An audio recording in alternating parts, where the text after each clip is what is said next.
All right. What's up, you beautiful people? Welcome to another episode. Today, I want to talk about some lessons I learned from our boy, Jeff Bezos. Now, I did not sit down with old Hefe and get any advice or any wisdom from him. I, in fact, did it the old school way, which is I went and I read all of his shareholder letters that he wrote to Amazon stockholders from the very first year that Amazon was founded all the way through until his very last year that he was running the ship over there.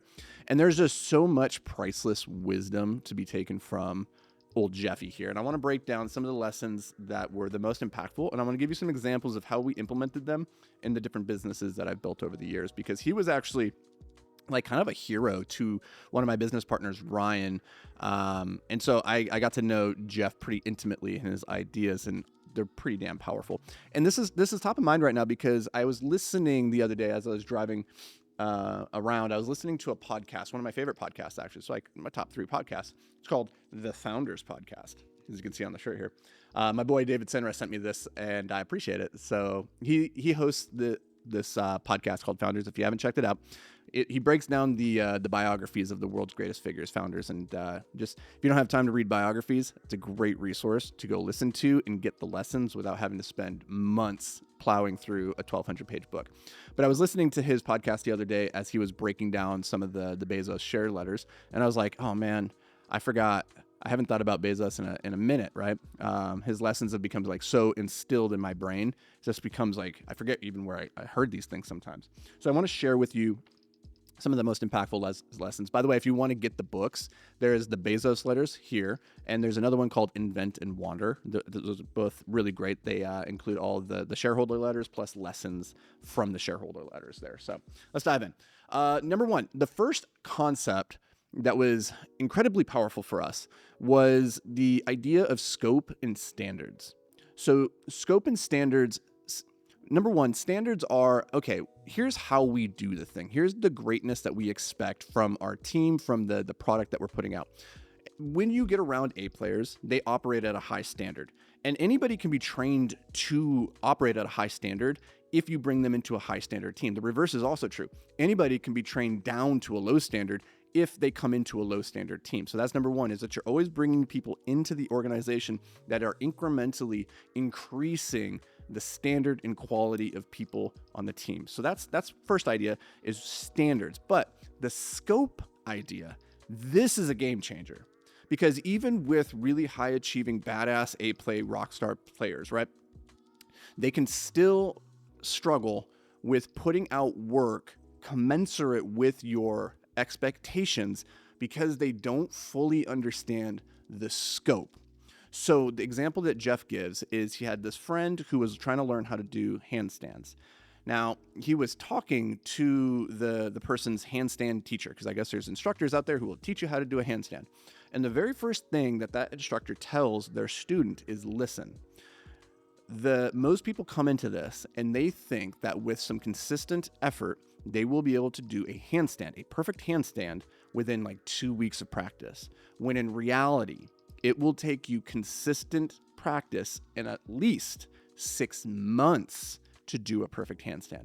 All they did was reframe the scope, how difficult, how long it should be reasonable to do this thing in, from 2 weeks to 6 months. Now, when people come into it, they understand what's the expectation. Okay, I'm going to suck for 6 months.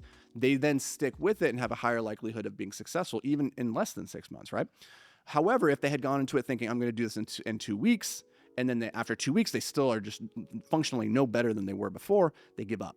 And so what you can do inside your organization is set the scope of how hard and difficult the thing should be. So here's a really practical example.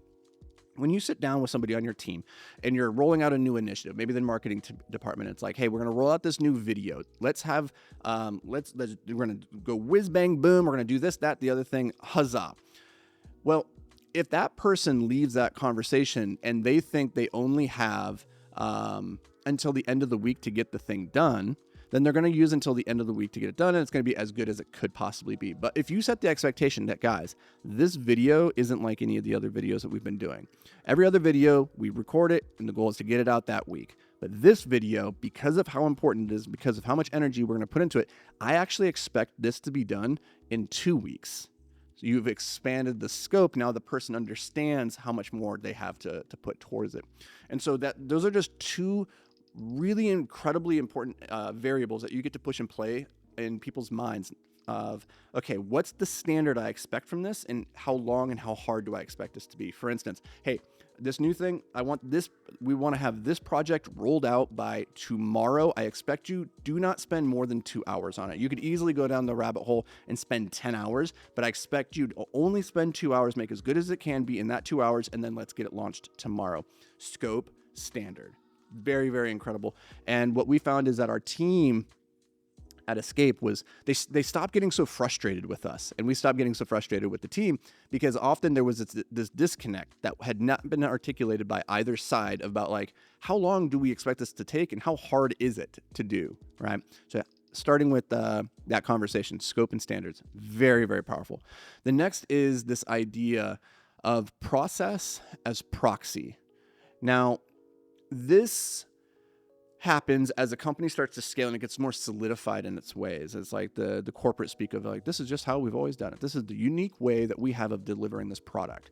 And the problem is that you started a business with a particular goal, which is to serve a customer. And you develop these different systems, these processes for delivering a result to a customer.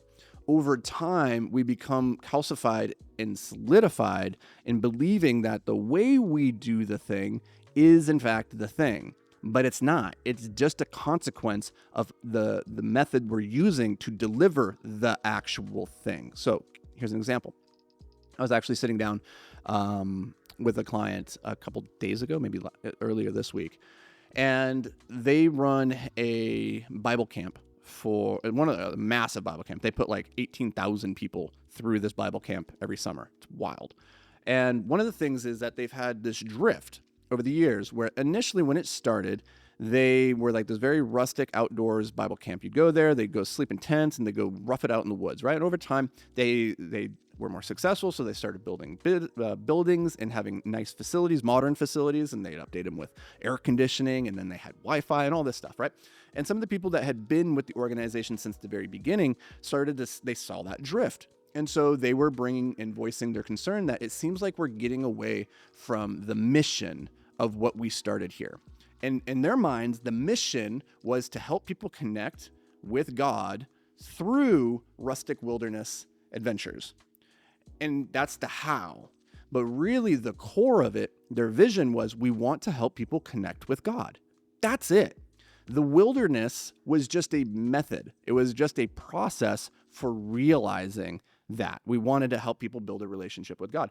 And so over time, the how evolves. So in the beginning, it was, we do that through this experiential wilderness backcountry protocol. And then we started to build these buildings, and now we could serve families with young children, and we could serve old grandmas that they maybe can't go outside and live in a tent, but they can come and they can knit and they can get community and they can be in proximity to the outdoors, right? And so they were getting calcified and mistaking the process for the product. And this is really, really important, because over time, like, you can very easily fall into this trap. And when you do that, then you stop evolving and you lose sight of like, why are we doing this? We're doing this to serve the customer this particular thing. It's not the how they're being served it. It's that down the line, what's the end result value that they're trying to get. So very, very important idea. Number 3 is, this is a really, really short one. I didn't realize this until very recently, but when Bezos launched Amazon, he was debating between naming it Amazon or Relentless, the Relentless company. And so if you actually go to relentless.com, it actually still reroutes you to this day to Amazon, because he loved the word relentless. And one of their core values there was relentlessly forward. And one of my favorite phrases is ad astra per aspera, which means to the stars through struggle, through hardship. And that just really encapsulates how Bezos ran his companies, which is that we are going to make relentless forward progress, and we're not going to focus on the failures. In fact, he's very pro-failure, and that's going to get into one of the other lessons here that I have for you guys. but they're not going to be deterred, and they're not going to get fixated on trying to make fast progress, because their goal is to build an enduring company. He uses that word a lot, enduring. And so I love that, Relentless. I think that would have been a really cool company name, but Amazon's probably better in hindsight. So, okay, next one is the benefits of what's doing right for the customers can't always be measured on a spreadsheet. And I think if there was like one core idea to take away from Bezos, it's that his goal was to build the most customer-centric company in the world. And he's like focused just relentlessly on the customer experience, and always asking through the lens of like, how can we make this better for the customer, not through for shareholders, because he believed take care of the customers and that's going to take care of the company, that'll take care of the shareholders. And what you come to realize then is that sometimes the decisions you have to make in the short term, the midterm, and the long term, when you calculate them out on a spreadsheet based off the money math, they don't actually point to the fact that you should do what's right for the customer. For instance, like the example that he used is that like when you model out low costs, the math suggests that it's not better for the company to go with low cost to the customers. Right? They would be better at having their prices up a little bit. But he said, okay, if we drive all the value that we can to the customers and reduce the prices, then what can't be measured is return on brand, right? Return on experience. You can't model that. And so sometimes we get so hung up on the hard numbers that we can model on a spreadsheet that we lose sight of the fact that the most important metrics in life can't be measured on a spreadsheet. They can't be quantified. So like return on karma, return on impact, return on life, which is something I feel very passionately about and talk about a lot. Like those can't be measured. That does not mean that they are any less important.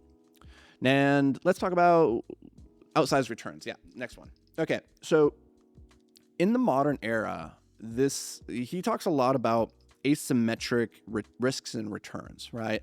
And how you can have these outsized returns because in the game of business, it's not like the game of baseball, which is the analogy he gives. In baseball, if you step up to the plate, the best you can do, the most runs you can score with one swing of the bat is 4. That's it. You get a grand slam. That's the most.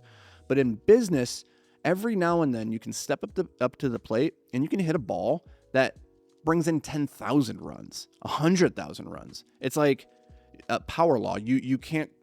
I mean, look at Amazon as an example, right? He swung and they one of the most valuable companies in the world, almost $1 trillion, right? So his approach then is that we need to be willing to swing a lot and miss a lot, because if we hit just that one ball and it brings in 10,000 runs, it's going to pay for all of our failures. And so as the business scales, he was relentless about talking how that as a company, they need to have all these experiments running that are proportional to the size of the company that they're becoming. So when they started, if you're only $1 million company, maybe you're taking $10,000 experiments and $10,000 risks. When you're a $10 million company, maybe you're taking $100,000 risks. When you're $1 billion company, now you're taking million. And he's like, if we're going to build $1 trillion company, then that means we are going to have multiple $1 billion failures. But that's okay, because every now and then you get the Amazon Echo. Every now and then you get AWS, Amazon Web Services. Every now and then you get Amazon Prime. And those bring in hundreds of billions of dollars, and they pay for all the failures. And so I find that mindset as an entrepreneur to be so critical, because it goes against your human hardwiring, which wants you to play safe, avoid failures, because we tend to overweight the failures rather than the prizes. But in the game of business, where failure is rarely fatal, and even if it does kill the business, you can always start again from zero and like pick up the bat and go swing again. Like you have no reason to not be swinging for the fence every single time. So those are some lessons that I got from Bezos. I don't remember how many of those are, but hopefully one of the two of these hits you where you're at right now. It resonates. It's something that you can go and apply inside of your business. If so, let me know down in the comments. I'd love to hear which one of these actually stood out for you. Otherwise, make sure that you hit subscribe. Hit the like button, because yes, I am that YouTuber that is requiring you to pay the free tax of these videos by subscribing, and I'll see you in the next video.